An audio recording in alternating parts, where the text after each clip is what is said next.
affaire Kilifeu ak Simon balaa ma ci gën a xuus dama ci fàttali rek li gën a ndaw lu tuuti bi ngeen xoolee bi vidéo bi njëkk génnee Kilifeu dafa jël ay responsabilités am daal di ne man de comme am na lii lu demee ni que ñu génne ma ci vidéo bi damay arrêter lépp luy sama activité au sein de Y'en a marre kon pour nekk à la disposition de la justice pour aussi mettre tous les Sénégalais à l'aise pour que tout le monde mën a faire la part des choses qu'il n'y ait pas d'amalgame sur cette question naka noonu muy dem di dem ba après Y'en a marre génnee moom it communiqué boo xam ne ñi ngi ko tëgg ci ñaari poñ premier poñ bi ñi ngi ko tëgg ci rappeler ne képp koo xam ne sénégalais nga ñu tudd la wala ñu gis la wala ñu dégg ci lu mënti doon dañu yaakaar ne ñun Y'en a marre li nga war a def mooy nekk à la disposition de la justice pour justice mën cee def liggéeyam muy li war ñu jël ci suñu position bu responsable bañ cee tëddee njaaxaanaay bañ cee tëddee tëddum parloo ne njaaxaanaay lañ ciy tëddee pour que na gaaw affaire bi dem justice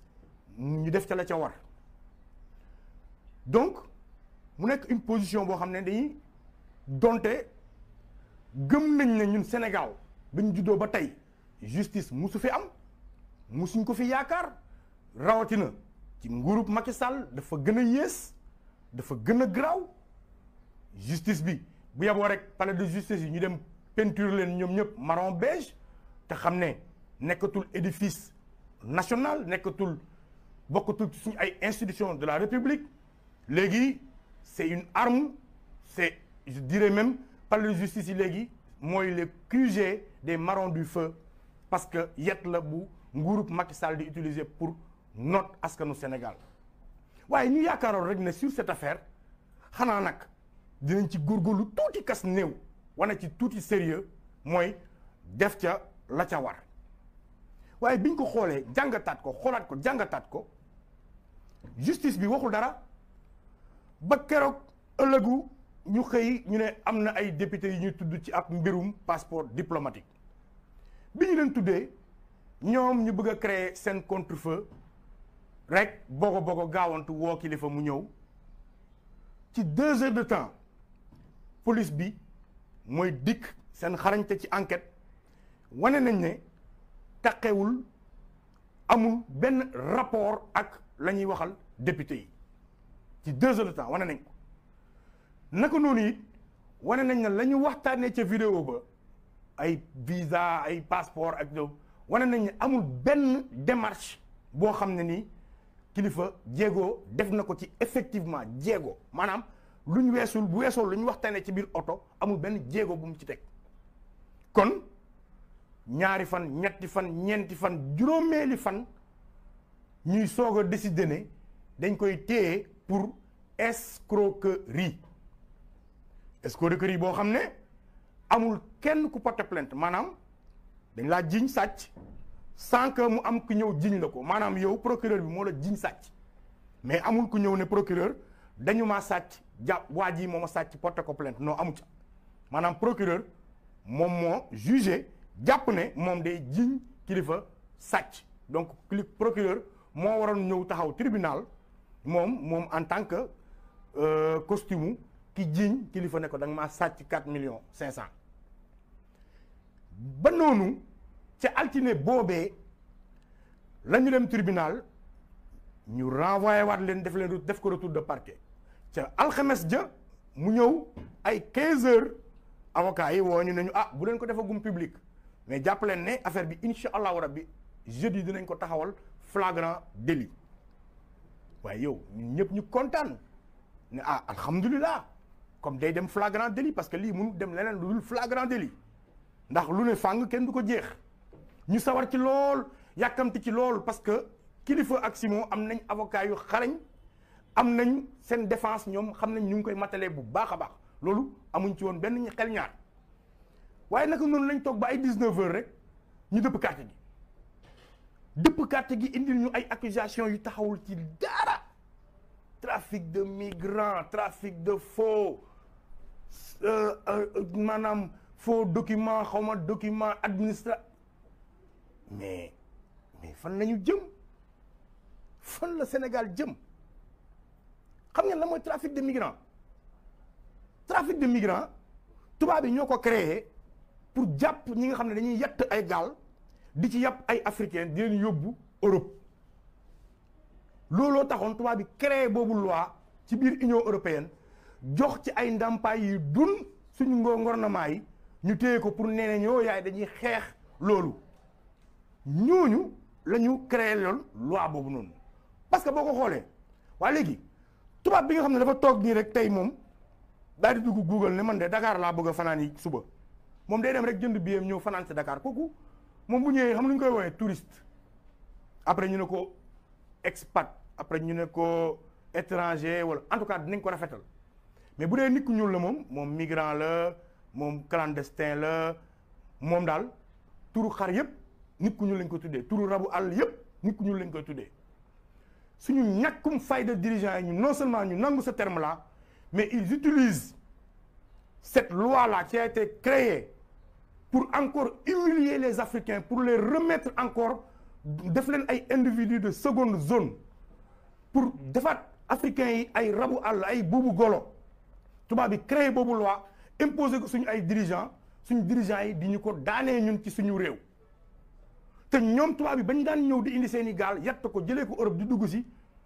ñoom loolu légaloon na ñoom bu leen neexee bu ñu ñëw ñoom loolu légal na ñoom duñ abbu visa duñ ñaan visa duñ ut visa d'ailleurs sax Macky Sall bi mu fi tegee visa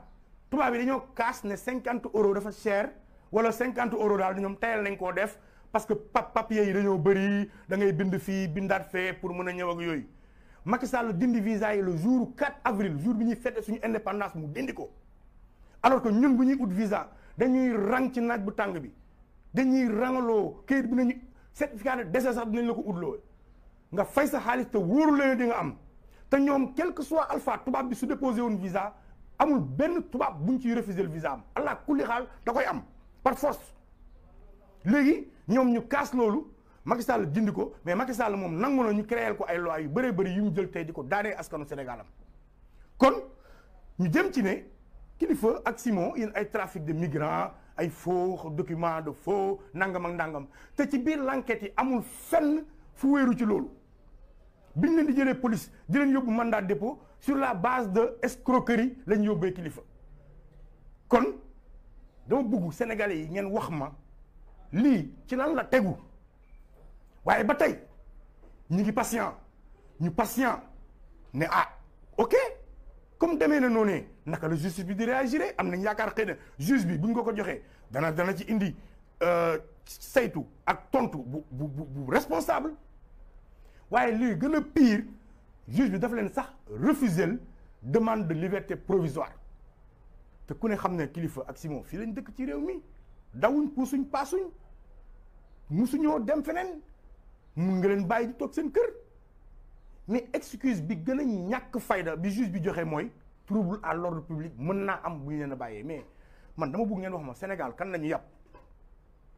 yow am na koo xamante ne nii ñu ngi ko jàpp mu ne moom yàqu na ak ay xaalis bu dul jeex ñu may ko liberté provisoire mu ne moom sax maire la bëgg a doon kooku indi na lu gën a raw trouble à l'ordre public indi na lu gën a ñaaw trouble à l'ordre public parce que dafa ñaawal suñu justice dafa ñaawal suñu ay institution dafa nasaxal dafa ndëgg sërëxal lépp luy justice ci réew mi waaye moom mën na am liberté provisoire te du moom rek am na ñeneen ak ñeneen ñoo xamante ne nii buñ amee couleur marron beige ñoom lu leen neex mën nañ ko def ci réew mi buñ demandé liberté provisoire teg ko ci ay feebar yu tegul fenn teg ko ci ay yëfu caaxaan teg ko ci ay yu kenn xamul ñoom mun nañ leen koo may ñoom mun nañ leen nangul seen ay affaire waaye ku féetewul ci wàllu wale ñu indil la ci ay problème ba ci koo koy newoon di Bougazelli li ci gën a garaaw ñu génneel ko moom vidéo ci saa si mu attaqué la gendarmerie nationale ba cité ay turu gendarme le lendemain gis ngeen ko ñu commencé l'enquête jaxase carte gi topp takk der yi di xool fan la vidéo boobu jógee waaye Kilifeu moom déposé na plainte depuis le 13 septembre la Kilifeu déposé woon plainte am barki démb lañ koy soog a oo déglu ko ci plainte bi mooy jour bi ñu ko refusé demande de liberté provisoire bi mook Simon ba tey amul benn suite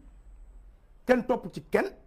yëgaatuñ fuñ ci ooyee keneen dégguñ ci feneen leneen lañ ca wax yéeyuñ ca yàbbiwuñ ca mu leer ñëpp ne liñ bëgg mooy nasaxal ko forme lañ doon def mais narut mujj fenn mais walaay dañ ne kon ñun ci ban réew la ñu nekk ci ban Sénégal la ñu nekk loolu lañ bëgg sénégalais yi ñu wax ñu ko bu ñu jógee ci loolu soo xoolee ni ñu gaawantoo bogo ko fexe kërëb mais depuis quand un député au Sénégal dañoo war a sulli wala yëkkati malaanu kiiraayam muy def une semaine kañ la yëkkati malaanu kiiraayu député daan def une semaine waa xanaa kon Khalifa Sall moom doon député waa xanaa kon Ousmane Sonko moom doon député wala kon boog assemblée dafa am député yoo xam ne ñoom ay député à part lañ wala ñoom ay député plus lañ ak ay député moins léegi réew mi dafa am député plus ak député moins ba ci communication bi ñoom dem nañ ba ne non commission ODAP waruñu wax la xew ca biir waxtaan wa ba tey nee nañ xëy na suba ñu ñëw ñu déglu leen entendre leen nguur gi kan lañ yàpp ñii kan lañu yàpp parce que dossier boobu noonu yooxu dina jib fu ko kenn foogeewul ndax lu toll ne passeport diplomatique te encore une fois dama bëgg mu leer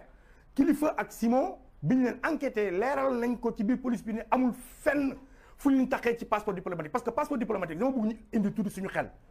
Macky Sall moo koy signé ministère des affaires étrangères lay jaar Simon ak Kilifeu fan la ñu amee accès ci document bu ñu war a mën a yóbbul Macky Sall mu koy signé Simon mi naan ko yaa tey defal lu la neex yaa tey wax ko ay gilaawaaleem wax ko ay njaaxumam Kilifeu mi taxaw ne Macky Sall saay-saay nga bu pata bu duuf bu ngand bu ponkal fan lay amee signature Macky Sall ci ab document officiel ba war a mën a defaral ay nit passeport diplomatique ñu dem fan nañ ma wax fan lay jaar kon mafia bi am ci passeport diplomatique pale la tàmbale wàcc ci structure yi wàcc ci mairie yi parce que ay faux mariage la ñu defar ay faux mariage la ñu defar wàcc ci même kay jaay timbre mariage ba sax kooku dañ ko war a dem saytu ju xooli ko parce que mafia bu rëy a rëy la et tàmbaliwul démb tàmbaliwul barki démb lu yàgg ci mim réew la moo tax ñu nekk ci di jël seen temps di doo dàqeek askan bi di fontoo askan bi di xëy di nangam di kërëb mais nag notre patience a des limites les Sénégalais sont fatigués et on en a marre on veut que ces affaires-là soient élucidées le plus rapidement possible yóbbu leen Kilifeu ak Simon ci kanamu juge ñu toog ñu wax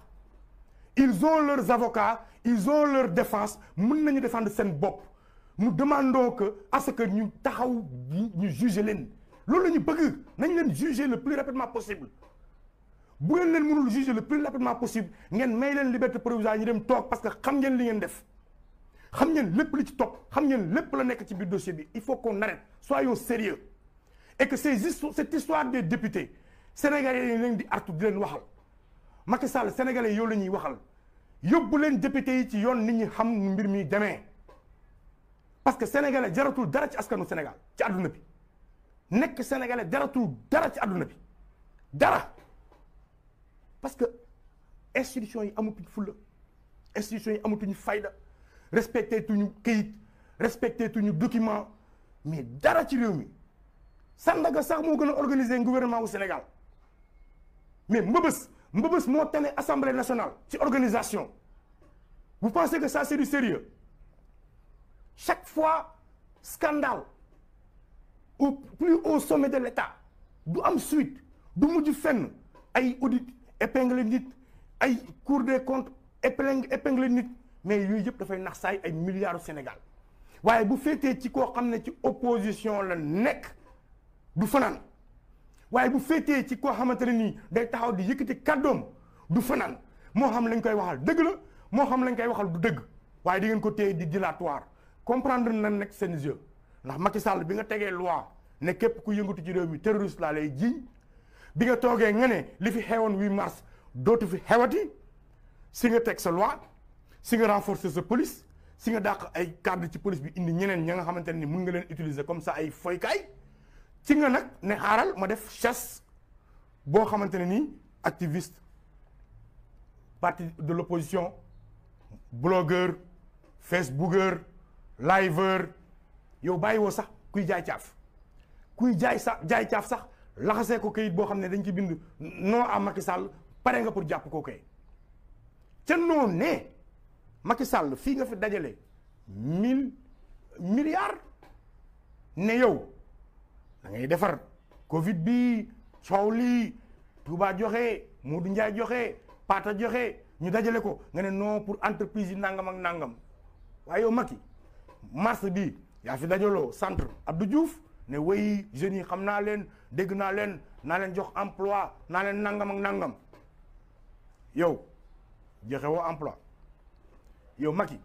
soo xoolaatee sa trajectoire tu es parti de rien ba tey li nga doon nga gis des Sénégalais yuy entreprendre partir de rien ba créer ay emploi lu toll ne des médias ak solo bi mu am ci mim réew lu toll ne des médias ak Macky boo xalaataatee yow 2011 le rôle que les médias ont joué pour que yow nga mën a egsi au pouvoir aujourd'hui le rôle que les activistes ont joué pour que yow nga mën a egsi au pouvoir aujourd'hui ñoo doon nekkandoo assemblée ak place de l'Obélisque ñoo fa doon nekkandoo 19 heures nga taal sa oto dem ànd ak sa délégation ñun ñoo fa doon toog bu police di dóor ñun la doon dóor su lacrymogène yi doon dal ñun ñoo koy noyyi ñun ñoo ko doon encaissé xam nga lu ñu amoon ci yow a guerrier ngeen waaye que la lutte continue bu dul yéen du sotti de jàpp leen ci de bu leen bàyyi de dimbali leen ñu de téye leen de sama gars yi waaw musoo noyyi lacrymogène musoo xam liif biñ la fi bëggee woon tey ci sëriñ si nga demoon di ñaanu pour ñu baal la moo tax xamoo li kaso di neer moo tax pour yow jàpp doomu aadama ku am njaboot ne yow dugal ko ci kaso bi bàyyi ko foofu noonu muy taxawal parce que da nga bëgg yow dem ba say élection nga jàllale ko comme dans du beurre parce que leer na la yow Macky local yii enjeu bi mu am ñun sénégalais yi duñ la may dara waxuma la maire mais yow conseiller municipal sax doo ko am ci gox yi conseiller municipal APR dëkk buñ ko fa fal dëkk boobu bu yeboo moo xam ne moo jël ndab bi ci Sénégal te région yi may waxal xam ngeen seen bopp région yi gën a torox Sénégal ñoo dàq faral parti au pouvoir Kaolack moo ci njëkk ñun waa Kaolack amuñ benn fula amuñu benn fayda suñ dëkk bi salte na xasaw na bëri na yoo kenn mësuñoo fulaal te chaque jour parti au pouvoir la ñuy fal nañ seetaat suñ bopp ku mel ne Fatick da ngay fàtte sax ne région la booy romb da ngay defee ne ñaari kër la parti au pouvoir Kolda parti au pouvoir amul tali amul dara Tambacounda dara parti au pouvoir le Fouta dara parti au pouvoir Louga loo la fa Djily Mbaye defoon ba tey moo fa ne dara parti au pouvoir kon Macky yow bul yaakaar sax am benn conseil municipal ci municipalité yi di ñëw kon foofu moom bu yeboo rek nga dalal sa xel kenn falul ku bokk wala ku jege APR les gens vont choisir les candidats indépendants et les autres candidats de l'opposition mais yow doo ci bokk kon bu dee looloo tax ngay plan di fexe noo jàppee activistes yi noo tëjee ñenn ñoo naxal ne tu perds ton temps parce que kenn du la fal fenn et les Sénégalais attention je vous mets face à vos responsabilités parce que Mahmoud Saleh wax na ko nee na yéen waa APR bi yeboo ngeen def tout pour ñu gagner local yi parce que suñ ko gagner mooy déterminer suñu troisième candidature mais Mahmoud Saleh nag moo ñàkk respecté Sénégalais yi Mahmoud Saleh yow ak liñ bokk xeex ko ci 23 juin ji Mahmoud Saleh yow mi doon toog foofu noonu di wax naan non le combat non nangam contre la troisième candidature Abdoulaye Wade yow yaay conseiller Macky Sall pour troisième mandat Mahmoud Saleh yow nan nga mënee am mémoire aussi courte yow wér nga est-ce que yaa ngi xalaat est-ce que yéen am ngeen ay famille est-ce que vous pensez à demain est-ce que vous pensez à ce que l'histoire retiendra barki dem moo njaay la yàggul yow ci biir Abdoulaye Wade rek amul loo waxul bañ dàq Macky xanaa tey la neex nga àndaat ak moom vous ne conseillez pas à Macky Sall lu baax di ngeen ko wax dëgg di ko nax parce que Macky boo tàttee woon le poul génn ci benn bi dox di nga xam ne yow munoo am foo falu billaay walaay sa koñ Mermoz doo fa falu maire sax boo ko bëggoon fu mu ne nii yow duñ la ko fal parce que les Sénégalais sont énervés dañu xiif dañu sonn jànguñu fajuwuñu mayoo ñu jàmm buntu xatal nga ñu le Sénégal est devenu un état policier on ne respire plus